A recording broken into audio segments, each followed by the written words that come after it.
Hey, good after. Oh, okay, let's listen. Good evening. All right, let's see. Gotta get this show on the road. Gotta get this show on the road. I say, ain't nobody in here. It's all right, though. I'm just gonna keep talking. I'm just gonna talk. All right, let's get right down to it. Let's get right down to it and look at the SEC games, and then we'll go over. After all this, we'll go over the schedule that everybody has. The new SEC schedule. So first game we're gonna look at is right there, right on top. LSU in southeastern Louisiana. We'll wait for it to pop up. All right, so LSU wins 56-10. They were favored by 48.5. It opened up at 38.5 and went up to 48.5. LSU didn't cover, but if you got the spread when it opened, you would have won your money. But over under was 60.5. It started out at 51.5. So this spread would jumped up after it opened. But so you can see Southeastern, they covered the spread, and over/under was met at 60.5. So this was this game was going to be a blowout. It was going to be a blowout. LSU was in no danger of losing this football game. As Nussmeier had a first quarter touchdown, and then in the second quarter, Juwan Johnson had 2 touchdowns. Marion Brown had a touchdown from Nussmeier.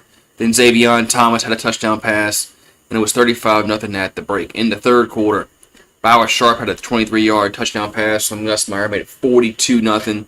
Then Southeastern got on the board as DeAndre Jackson had a 14-yard pass from Carson Camp, made it 42-7. Then Van Buren gets a touchdown run. Parker gets a touchdown pass from Van Buren in the fourth quarter. It was 56-7, and then Garcia Rodriguez got a field goal late in the game for Southeastern, and it made it 56-10. As Garrett Nussmeier threw for 3 touchdowns, 273 yards. Johnson was the leading ball carrier for LSU, 8 carries, 2 touchdowns for 43 yards. Sharp had 5 receptions for 73 in the touchdown.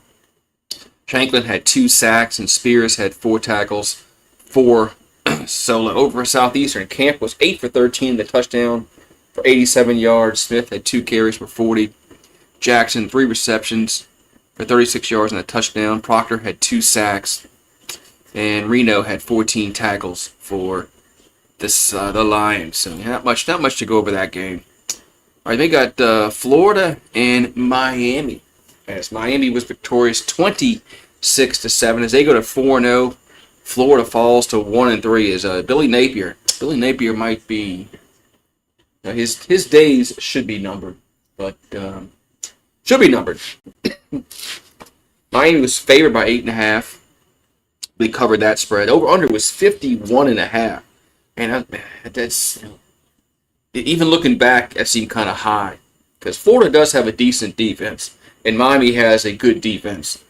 So all in all, that seemed kind of high, even when they made it out. But so Miami wins 26-7 as Brown gets a 2-yard run for the Hurricanes. They led 7-0 after 1 quarter.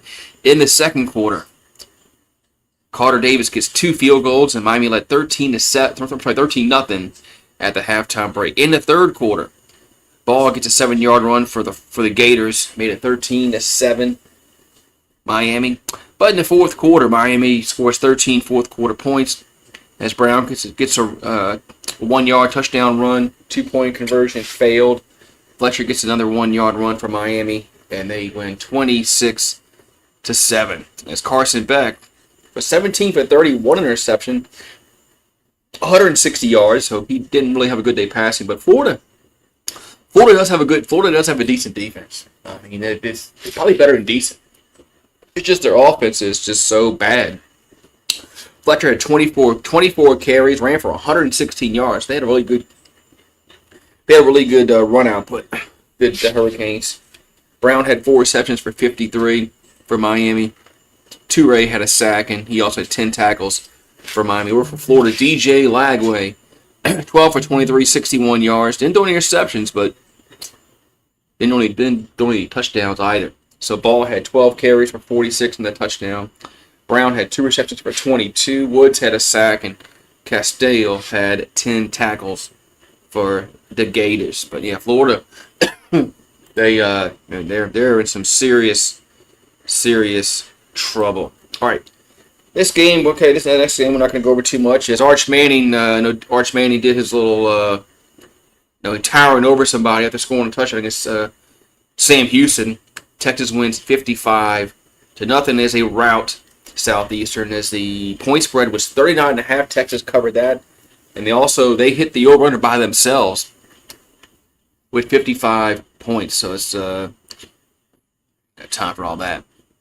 So Arch Manning was 18 for 21 for 3 touchdowns, threw for 309 yards.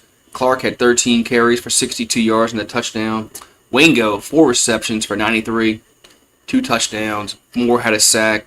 Smith had 5 tackles for Texas. Where for Sam Houston, Watson was 13 for 25, 86 yards and through interception. He also was leading ball carrier, 15 carries for 32 yards. Brown 6 receptions for 37. Cheedy had a sack.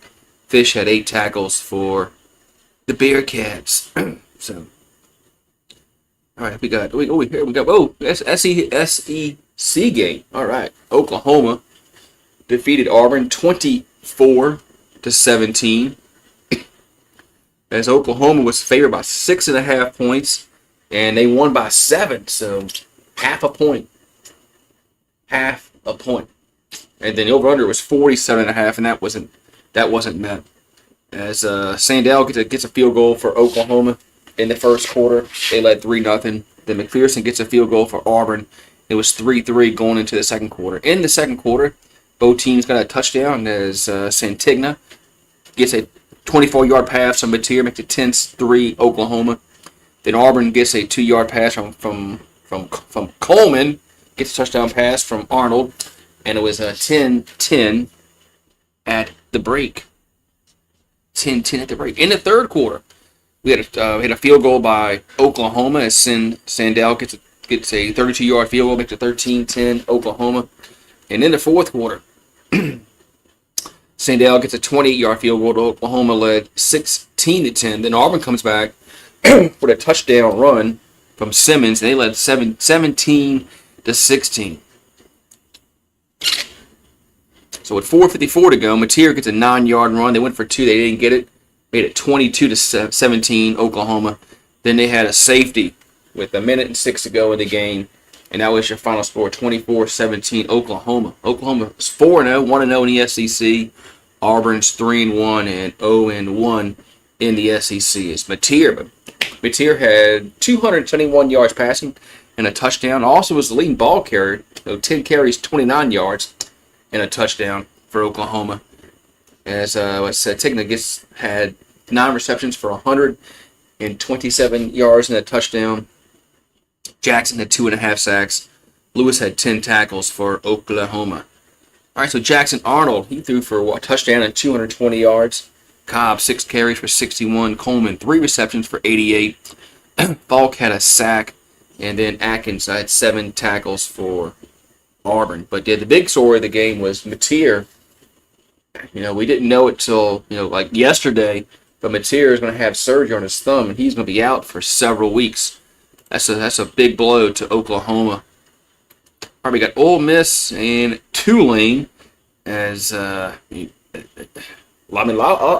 Tulane was a sexy pick in this game to upset Ole Miss, but Ole Miss wins 45-10. This game was never close. As they were favored by 11.5. They covered that. Over/under was 61.5, and it went to 55, so it was under the 61.5. All right, so we had touchdowns from Wright, field goal by Canero, another field goal by Canero. It was 13-0 Ole Miss. in the second quarter. Then Tulane gets on the board with the Durkin 34-yard field goal, and it's now 13-3 Ole Miss. But Ole Miss comes back with a touchdown and a field goal in the second quarter as Lacey gets a touchdown. Canario gets a field goal, and now 23-3 going to the halftime break. No scoring in the third quarter, but in the fourth quarter, Ole Miss comes out firing. They score 22 points as Lacey gets a touchdown, Diggs gets a touchdown, Alexander gets a touchdown, and then makes it 45-3. And then late in the game, Stevens gets a 6-yard pass from Sullivan for Tulane, and it was 45-10. Yeah, this game was just not competitive at all, as Retzloff was horrible for Tulane. 5 for 17, 56 yards. He was the leading ball carrier, 8 for 51. Preston had 3 receptions for 35 yards. Howard had a sack, and then 6 tackles for Ataki. How you pronounce that name? I don't know. You try it out. All right, Chambliss had 307 yards passing, 2 touchdowns for Ole Miss, 14 carries, 112 yards for the quarterback. Alexander had 4 receptions for 94 yards for the Rebels. They didn't register a sack in the game, but Yates did have 11 tackles, 4 solo for the Rebels, as they go to 4-0 on the year. All right, got Tennessee and UAB. Tennessee wins 56-24, as spread was 38.5. Game spread was not covered, but the over was hit. Over was 68.5, and they covered that. So they covered the over. Both teams did, but the spread wasn't. Tennessee couldn't cover the spread.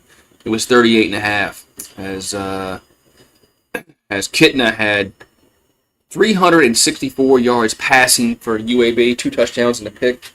Jacobs had 6 carries for 19 yards. Brown had 4 receptions for 79. Ennis had a half a sack. Shouldn't there be somebody else there too? I mean, if there's a half a sack, somebody else also has the half a sack. Smalls had 7 tackles for UAB. Aguilar had threw for 218 yards, 3 touchdowns and a pick. Lewis 11 carries for 81 yards and a touchdown. Brazell had 5 receptions for 62 and a touchdown. Carter had a sack. He also was the leading tackler with 9 tackles for the Volunteers. We got Vanderbilt and Georgia State. Vanderbilt scored 70 points. Excuse me, 70 points did the Commodore score, as they go to 4-0. They win 70-21. Georgia State falls to 1-3. As Vanderbilt was favored by 26.5 points. They met that, and the over-under was 52.5. Vanderbilt got that by themselves with the 70 points. As Georgia State, Finley was 22 for 30. Is that TJ Finley? 22 for 35 for 2 touchdowns, 3 for 176. Amos had 5 carries for 25 yards. Hurst, 7 receptions for 71 yards. For Georgia State, Robinson had 9 tackles, 6 solo. Over for the Commodores, Pavia had 245 yards passing and a touchdown. He also was a leading rusher, 9 carries for 86 and a touchdown. Stowers had 5 receptions for 73 for Vanderbilt. Capers had a sack and a half. And Sidnor had 4 tackles for the Commodores. All right, getting down to the last few games here. SEC game. There we go. Missouri. Missouri beat South Carolina 29-20. Missouri goes to 4-0 overall, 1-0 in the SEC. South Carolina is 2-2, and they're 0-2 in the SEC. As Missouri was favored by 10.5 points, they didn't meet that because they only won by 9. The over/under was 48.5, and that went over because it went to 49. So there we go, man. So that game went over. What's up, Daniel Berry? Happy Wednesday. Let's look at the scoring here, since this is an SEC game. So Manning had an 8-yard pass from Bo Pribula. It was 6-0 as the PAT was failed. Then the Gamecocks come back with a touchdown by Jacobs. Had a 49-yard pass from Lenore Sellers, and it was 7-6 South Carolina. Then Meyer gets a field goal for Missouri. They go up ahead 9-7. Then South Carolina goes back ahead as Rowe gets a 24-yard pass from Sellers, and it's 14-9 South Carolina. But Missouri gets a field goal right before half as Meyer gets a 22-yard field goal, and the Gamecocks led 14-12 at the break. In the third quarter, both teams scored 6 points. They had field goals by Joyce, made it 17-12. Then a run by Hardy, a 5-yard touchdown run. They went for 2, didn't get it, made it 18-17 Missouri. Late in the third quarter, Joyce gets a field goal. They made it 20-18 going to the final quarter. In the fourth quarter, it was all Missouri. They scored 11 points in a touchdown run by Jamal Roberts. Made it 26-20 as Pribula ran for 2. They got 8 points, and then with a minute and 34 to go, a 40-yard field goal iced it for Missouri as they win 29-20. So Pribula had 171 yards passing, a touchdown, and a pick. Hardy 22 carries for 138 yards. He's probably one of he's really good running back. Not getting a lot of pub like for the Heisman talk because he's a running back, but he should get But there's a lot more games that are coming up later in the year. He might be able to get in the Heisman talk if he continues to rush the ball for 100 plus every game. All right, Johnson had seven receptions for 80 yards. Young had a sack, and Trotter had 11 tackles for Missouri. Over for the Gamecocks, Lenore Sellers 302 yards passing, 2 touchdowns. But look at the runs. 3 carries for 7 yards. So the leading ball carrier, Attaway, had only 7 yards rushing against Missouri. Jacobs had 7 receptions for 128 yards and a touchdown for South Carolina. Johnson had a sack. Swain had 10 tackles for the Gamecocks. All right. Then we got Memphis. Memphis upsets Arkansas 32-31 as Memphis goes to 4-0. Arkansas falls to 2-2 as Arkansas was actually favored by 7.5 points in this game, and they lost. So Memphis covered, and the over/under was 59.5, and that was met. All right, so a lot of scoring in this game as Rohan Jones gets a 62-yard pass from Taylor Green. It was 7-0 Arkansas. Then Memphis comes back with 10 points. You have Septic with the field goal, Lewis with a 4-yard run, and Memphis led 10-7 going into the second quarter. In the second quarter, Arkansas outscores them 21-7 as Russell gets a touchdown, Jones gets a touchdown, and Washington gets a touchdown. They get 28. They made it 28-10. Memphis gets a touchdown late in the first half as Braham gets a 30-yard pass from Brendan Lewis, and it was 28-17 at the break. In the third quarter, as Memphis outscored them 9-3, as you got a field goal by Septic, field goal by Starzik, and it was 31-20 Arkansas with 4:16 to go in the third quarter. But then all of a sudden, here comes the Memphis Tigers as Lewis gets a 10-yard run, 2-point conversion failed. And then Smith gets a 64-yard run, another 2-point conversion failed, and that made it 32-31. Arkansas had the ball late in the game. They fumbled. Memphis recovered it, and they were able to run out the clock. So it was a big win for the Memphis Tigers as Lewis was 15 for 30, a touchdown and a pick, threw for 199 yards. Smith had 12 carries, a touchdown for $147. Braham 7 receptions for $102. And Law had a sack. Wilson had 8 tackles for Memphis. Over for Arkansas, Taylor Green had a touchdown and 2 picks, 3 for 325 yards. Washington 15 carries for 70 yards and a touchdown. Jones had 2 receptions and a touchdown for 102 yards. Rhodes had 2 sacks and Worth had 9 tackles for the Razorbacks. All right. Then the last game we're going to look at is Mississippi State beat Northern Illinois. Mississippi State's 4-0. They win 38-10 as they were favored by 24.5. They covered that, but the over/under wasn't met as they were a half a point short for the over/under. That dreaded half a point. As Shapen was 12 for 20 for a touchdown for 160 yards. Bothwell had 17 carries for 101 for Mississippi State. Evans, 4 receptions for 80 yards. Thomas had a sack. And then Manning had 7 tackles for the Bulldogs. For the Huskies, Hoist had 135 yards passing, 1 touchdown, 1 pick. 13 carries for 47 yards for Wright. Rogers, 6 receptions for 84 yards. Gully had a half a sack, and Erweiler had 14 tackles for the Huskies. So there's your week 4 recap. Now we gotta go to week 5 because they got some really good games this week across the board. As we said, we got 1 and 2 only 2 non-con games.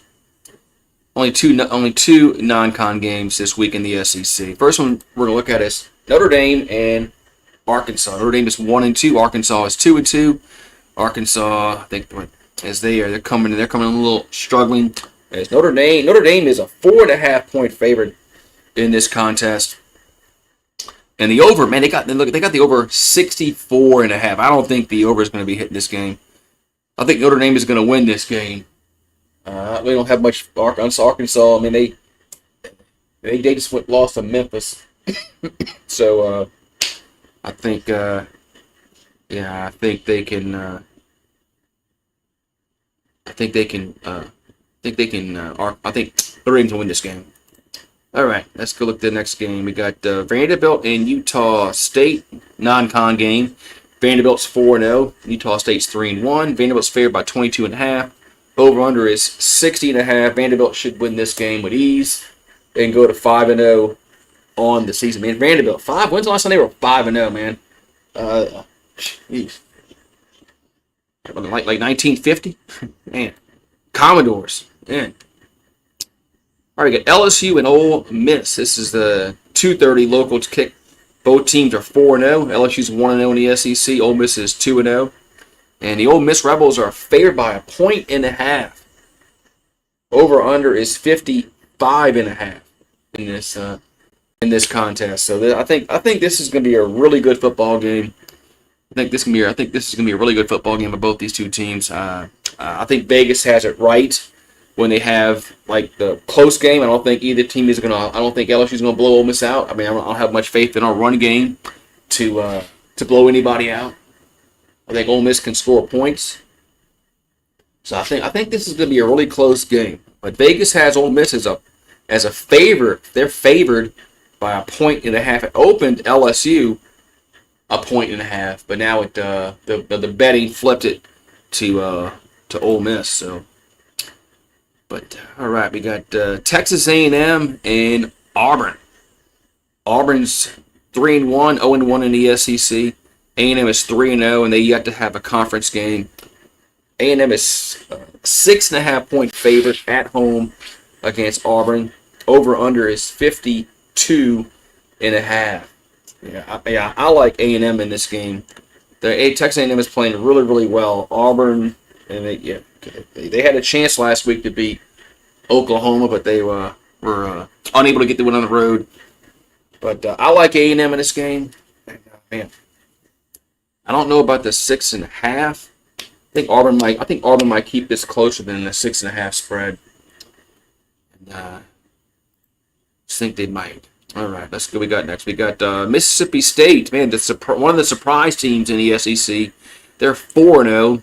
Tennessee's 3-1, 0-1 in the SEC. Tennessee's a 7.5-point favorite over Mississippi State. We're gonna find out a lot about Mississippi State in this football game. Tennessee has a really good offense. Mississippi State's been a really good story early in this season, as they are 4-0. But I don't know if they're going to have enough offensive firepower to beat Tennessee, even though they're at home with the cowbells and whatnot. But I think this could turn out to be one of the better games in the SEC in the weekend. So keep an eye on this. Keep an eye on this game on the SEC Network at 4:15 Eastern. All right, we got Alabama and Georgia. And this is the marquee game of the day in the SEC. Alabama's 2-1, Georgia's 3-0. Bama's not played a game in the conference. Georgia's 1-0. They had a game against Tennessee that they won. And Georgia's a 3.5-point favorite at home against Alabama. Over/under is 52.5. And Georgia finally beat Alabama. Like LSU, Georgia's had problems beating Alabama. Yeah, it just. But Georgia did beat Alabama when it counted a few years ago in the national title game. They did beat them then. So, but they lost to them last year in a game that I don't know. That was a wild game last year. But can Georgia beat Alabama? Man, that's just. We'll find out a lot about both these teams. If Alabama's beaten two pansies the last 2 weeks, with UL Monroe and Wisconsin. So we'll find out a lot about both these teams this week. All right, we got Missouri and Massachusetts. Yeah, okay. Missouri's 4-0. The Minutemen are 0-3.